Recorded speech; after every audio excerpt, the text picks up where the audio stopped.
Yeah, it's giving me that cycles within cycles kind of vibe, almost like there's a pacing.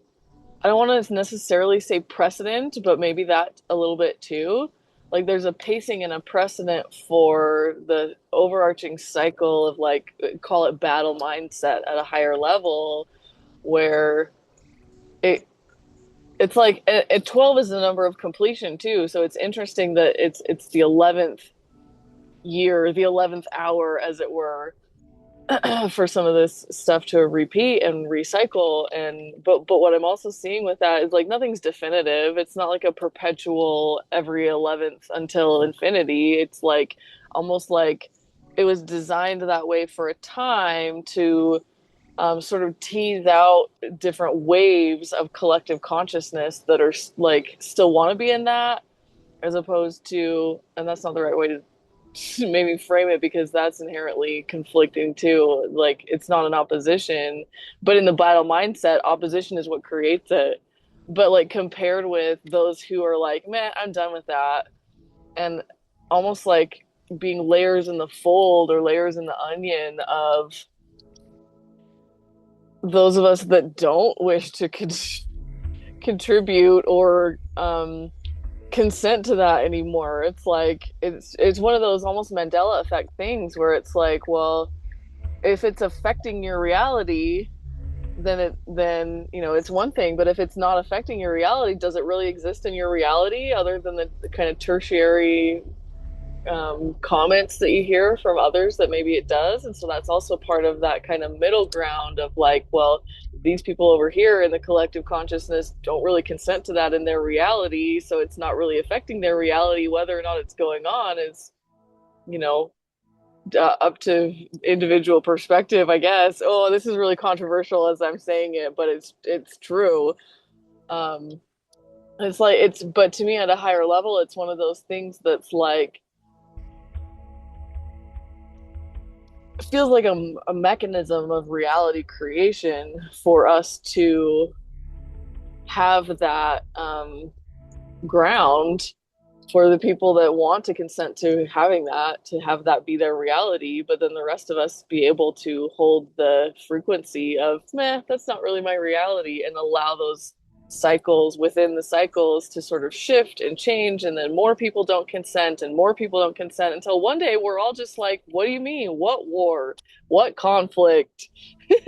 But sometimes in the interim, it can be a little bit paradoxical and challenging at times because there are very real aspects um, of that show up in different ways. And so to me, that becomes our own individual opportunity to go within and say, well, what part of my field is still consenting to that conflict being present in this way, in this aspect of myself, and why is it being reflected to me right now? How am I still contributing to not the overall problem, but just this particular aspect? And I think there's some keys in that to accountability, our own personal responsibility, reality creation at a very deep level, because it is those subtle, nuanced. I'm creating my reality in every moment. I create my reality with my thoughts and with my words. And so if I'm seeing a reflection that's still conflict, what is that conflict trying to show me about myself? And that's a really key question that a lot of times, sometimes we ask ourselves, but sometimes we miss because we're like, why are you here?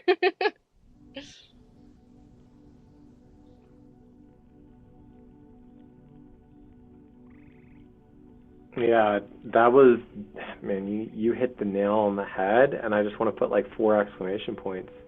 That's so true. Four exclamation marks in the comments. And where are you having pain in your body when it comes out, Vincent? Vincent Good said. And question. that's very true though too, because this discussion actually came up in our masculine group the other day, and there was a lot of really, there were some opinions about like for some people it doesn't really affect them. They're not connected. They don't watch the news. They're not, but then there's others who like were having direct connections to what's happening in the world, and it's much more loud and visceral for them, and for me as well too. I don't watch the news. I don't keep up on much, other than what just pops up on my feed, but I still have some resistance in my body to the war timelines. And I was kind of naming that in real time as like, as we were talking about it, like I could feel it kind of like, still there. And even just labeling that, even just naming that, you're giving energy and attention and focus. And emotion is energy in motion, right? And that's the currency. Consciousness is currency. Vincent says it almost every single call, and that's kind of the real paradox about closing out these types of timelines: conflict, war. There is a paradox because there is a method to the madness, or the purpose. There is a purpose behind these archetypes and these timelines being current right now, because if it wasn't, then it wouldn't be in our reality. So somewhere the collective, or on both sides, or there is that neutral third. There is the observer, right? So there is that triad, trine, trifecta effect happening. And also when we talk about quantum mechanics, it's like, where is my consciousness and my frequency observing from? Because it matters, right? Am I horizontal? Am I in the 3D? Am I in the 4D? Am I observing from above that? Am I observing from a higher dimensional arc, covenant? I don't know what these words are. They're just coming through, but I love it. We love channeled works of art.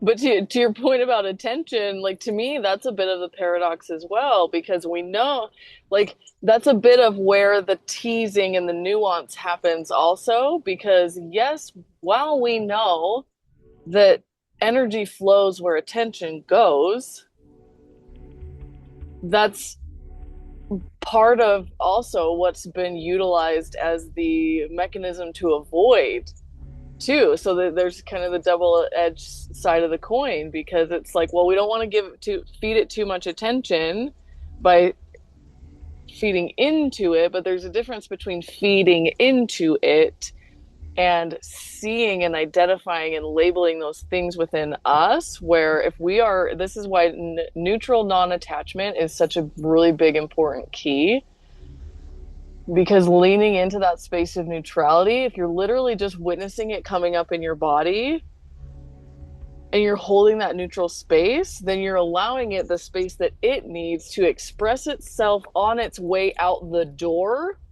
instead of being the one that closes the door by saying, oh, I don't want to feed this with my attention. That's part of the paradox. It's like, well, I need to be witness in order for it not to come up again. So how do we all win here? And that's that neutral space of transmutation and non-attachment, is just saying, I see you, I witness you.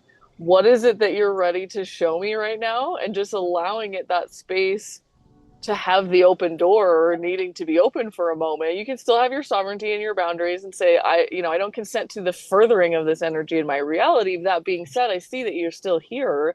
And what is it that you need to say before you're ready to fully let go? And then holding that space for you and yourself and that aspect of you to really creative expression is key. So whatever that takes, whether it's riding a bike, painting a picture, drawing it out, singing, dancing, whatever that looks like. Move your body, get it to where you're dancing with it. You're co-creating in a new, you're regenerating that previously negative or stuck energy. You're giving it, breathing it new life by giving it a new way to express, a new channel to um, move through. Energy is emotion in motion. And so allowing that emotion a new frequency and vibration to just move in a different way is sometimes, like, a lot of times, all it really takes. So I think this is really important that we're talking about this, because it's such a nuanced thing.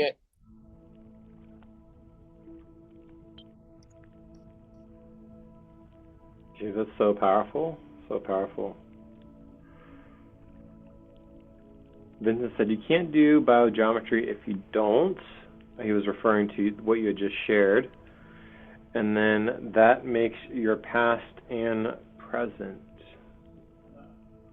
Makes your past and present. Yeah, the nuances, Mm. the nuances matter too. I think it's like that. What's the word? Granularity is another word for it, as in perception. Okay. Granularity is another word too. Go ahead. Sounds like you got something there. Oh, past, I was just going to say, I'm picking up what Vincent is putting down when he says past and present coalescing in that new frequency vibration that you are then creating together as a channel of co-creation in a new frequency. You're giving kind of new life to all of that whole process by just holding space for it to first be witnessed, then to express, then to create something new together, and which creates a new perception. Hmm. Maybe you can speak to, yes, seeing it. Okay. Maybe you can speak to also those who are listening, those who are joining us. A lot of us are sensitive in many different ways. It's You can feel the energy of the collective, and you can feel kind of what's happening on the earth, the Mama Gaia, what's in the grids, what's happening currently right now. We were just talking about, the call started about Leni just said Mama Gaia just had an energetic release a few days ago connected directly to what's happening. And the question that came up in our group, in the men's group, was like, what can I do? I don't want to continue the way this is going, but I feel like they're feeling compelled to do something, like as within, so without. Like, how do you basically hold that space of kind of neutrality, of witnessing and then releasing, but also like wanting to basically serve and empathize with our brothers and sisters who are in the collective? And if you're sensitive, you're feeling a lot of this in the body and the emotions. It's affecting kind of like the mental body and the nervous system as well. It's almost electrical in a way too. So maybe you could speak to that a little bit. Well, first of all, thank you for your service because it takes a dedicated human to even, first of all, be having this conversation or resonating with where we're talking about right now. So I just wanted to witness that first off. But secondly, I'm being reminded that to remind all of us that it's a multi-step process. And so it requires us that level of presence within ourselves, within our cells, our cellular structure. Like presence with self deepens into that deeper honoring and space carrying for the cellular, the subatomic, the all of the layers that go into the ability to process energy at this level. And so just remembering that it's kind of like the analogy that if you're in a plane crash, you have to give yourself oxygen before you can help others. Like you have to be in a space where you are deeply embodying this practice for yourself before you can even step into really an effective way of holding space for others. Um, it's one thing to listen and to allow somebody to process their feelings, but it's a completely different frequency and vibration when you are in the space of having done that for yourself. You're literally just holding it to witness them walk through that process themselves and then kind of talking to them in this energy of just giving them this exact advice.